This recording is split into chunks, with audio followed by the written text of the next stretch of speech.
નમસ્કાર દર્શક મિત્રો, હું છું રૂપલ વણેચિયા. સંપૂર્ણ ન્યૂઝમાં આપનું સ્વાગત છે.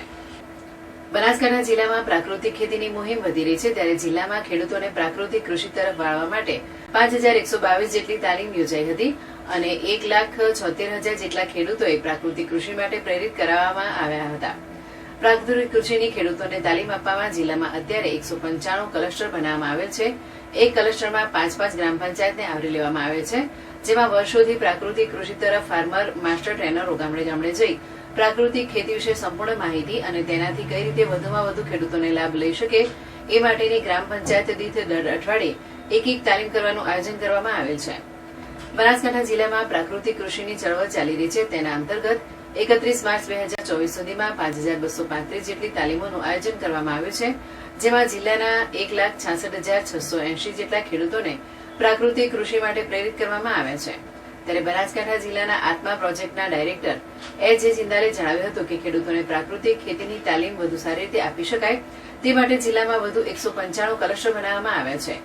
એક ક્લસ્ટરમાં 5 ગ્રામ પંચાયતને આવરી લેવામાં આવશે, જેમાં વધુ 195 ફાર્મર માસ્ટર ટ્રેનર અને 195 ટેકનિકલ માસ્ટર ટ્રેનર પ્રાકૃતિક કૃષિની તાલીમ આપવા માટે ખેડૂતના ખેતર પર જઈને તાલીમ આપવા માટેનું આયોજન કરવામાં આવે છે.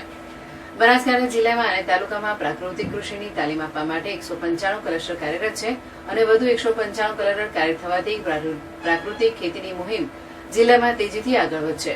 જિલ્લામાં ખેડૂતોને પ્રાકૃતિક કૃષિ તરફ વાળવા ગામડે ગામડે જઈ માર્ગદર્શન આપવામાં આવી રહ્યું છે. વર્ષોથી પ્રાકૃતિક કૃષિ કરતા ખેડૂત જેઓ ફાર્મર માસ્ટર ટ્રેનર છે તેવું ખેડૂતોને પ્રાકૃતિક કૃષિથી પોતાને થયેલા લાભો અને પ્રાકૃતિક કૃષિ પદ્ધતિ વિશે જાણકારી આપી પ્રાકૃતિક ખેતી કરવા માટે ખેડૂતોને પ્રોત્સાહન પૂરું પાડી રહ્યા છે. આ સાથે ખેતીવાડી વિભાગ સાથે જોડાયેલા ગ્રામસેવક, આત્મા પ્રોજેક્ટના block technology manager, assistant technology manager, બાગાયત મદદનીશ, ખેતી મદદનીશ પણ પ્રાકૃતિક કૃષિ અંગેનું ટેકનિકલ જ્ઞાન ખેડૂતો સુધી પહોંચાડી રહ્યા છે. બનાસકાંઠા જિલ્લામાં કૃષિ સખી અને પશુ સખીની કુલ 1,198 મહિલાઓને પ્રાકૃતિક કૃષિની તાલીમ આપવામાં આવે છે.